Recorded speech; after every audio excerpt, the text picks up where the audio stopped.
All right, guys, this is part 2. I knew I had an alarm that was about to go off. So, part 2 of this was that someone wanted something from me. And what happened was it wasn't something that I wanted. It wasn't something I was really open to. But I will tell you, as a recovering people pleaser, it's still something that's takes effort, and it's awkward, and I need space, I need time. So when someone approaches me and wants something from me, and it's just like right in my face like that, and I don't have any warning about it, and I don't know what's coming, it's definitely still not this like beautiful, effortless, seamless, like, ooh, yeah, I'm not so sure about that. Let me think about it and see what I can do. Like, I don't handle it like a pro. Like, I handle it like someone who, for over 30 years of my life, like, bent over backwards and killed myself for other people at my own expense, and said no, said yes to everyone when 95% of the time I should have been saying no. So it is not this natural default of mine to be able to, with love in my heart, pause, reflect, give myself that space, and then honor my own needs and honor what's true for me, holding the vision of what it is they desire, still, still coming to fruition for those people, but perhaps not through me, right? Like, that's the ideal scenario.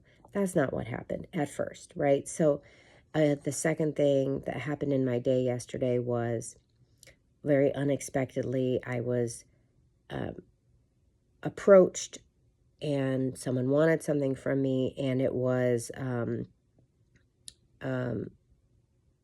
would feel very bad, you know, saying no to them, but I definitely wanted to say no to them. And so it was a very awkward.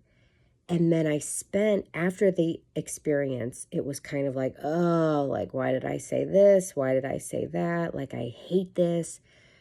This is so unfair. Like, I don't like this.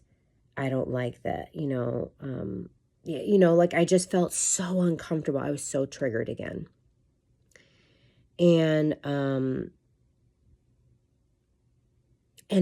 for a moment, I was not standing in my power. I was like, like, I was sort of in dread that I had no choice, and that, this thing was whatever. And I forgot for a moment, right? Like, for an hour, I forgot, like, oh, hey, wait a minute.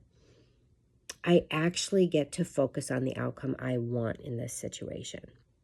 I do get to say no, or I get to say, sort of, like, could say yes, but under these conditions. Like, I get to do what I want to do in this situation. I get to do what I need to do. So basically, I was spiraling downward at first about, like, oh my God, like, how terrible this would be, like, how inconvenient it would be, how unfair it would be, how indignant I kind of was, just to even sort of, like, not have any warning, and, like, not have any time for myself to just sort of, like, I was mad that I reacted in the moment. I was mad that I didn't actually say, like, oh, that's, whoa, that's coming out of left field. Let me just think about that. Like, I was just, like, in this downward, like, negativity spiral of, like, worst case scenarios. And so I did catch myself, and I reminded myself, wait a minute, like, okay, what do you want, Jamie? First of all, just because someone approaches you about something doesn't mean that you have to say yes, and it doesn't mean that you're actually ultimately the solution to their problem.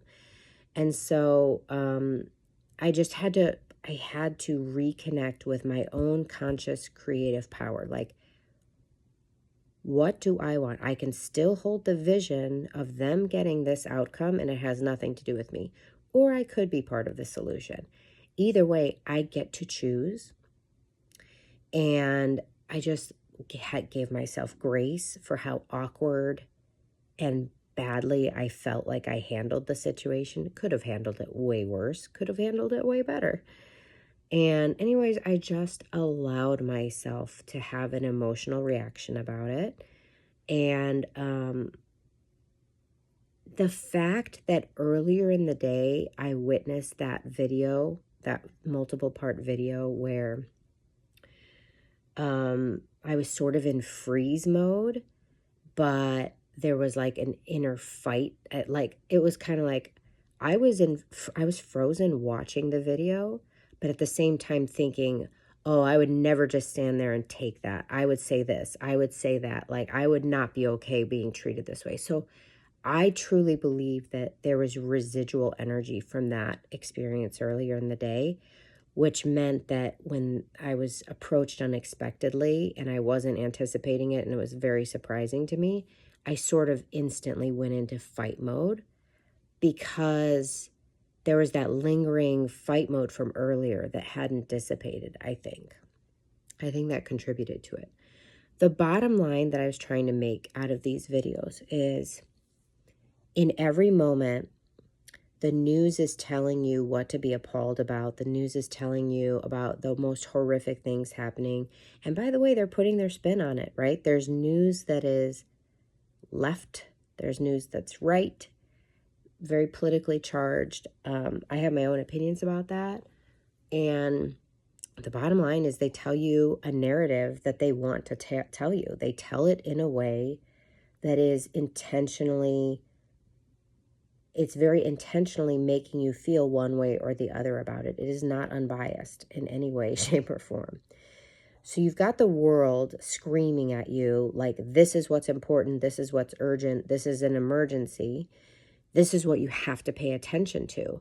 And you have to go, okay, this is what I'm choosing to focus on. This is the outcome that I am giving my energy to. This is what I am making a priority, even though this dumpster fire is happening over here. When the people literally around you demand your attention, or they want something from you, you still want to be able to connect with your own power, connect with your own energy, and go, wait a minute, what is the outcome I desire here? I don't have to do anything I don't want to do. I can hold the energy. I can be a vibrational match. I can stand in my power, and this is the outcome that I am available for, right? But so often we get sucked in and we forget about our personal power and we react to what's happening around us. And sometimes we feel like we have no choice and we go, oh, okay, well, clearly I can't do this because this crazy dumpster fire is happening over here and I've got to do something about it, or I have to give it my attention, or it drains my energy giving my attention to it. And in those moments, we might not actually respond how we want to because our default response is still, it's wounded. It's what we're used to. But we can always recover, like I did twice yesterday. We can recover, we can process what's happening, we can ground ourselves in our own personal intentions, we can remind ourselves of our own personal priorities, we can pause, we can get a do-over, and we can go, okay, this is how I'm standing in my power in this moment. This is the decision that I'm consciously making. And this is the outcome I'm available for.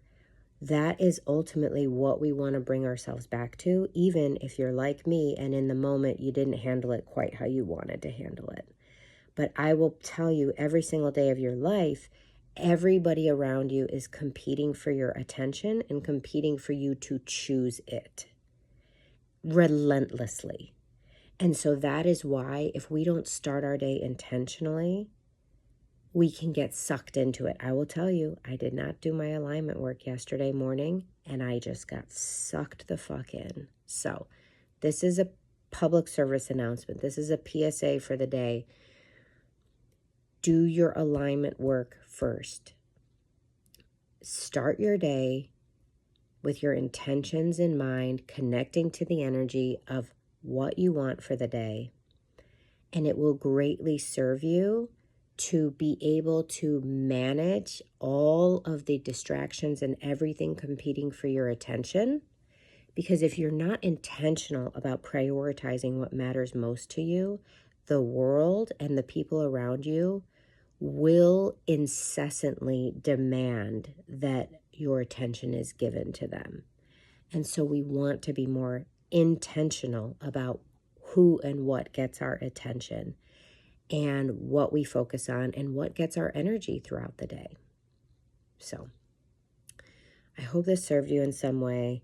I just wanted to reflect on real world examples to make it easier to follow, I guess. And so I hope I was effective with that. Your mission, should you choose to accept it, is to live and love your life on purpose. Have a great day.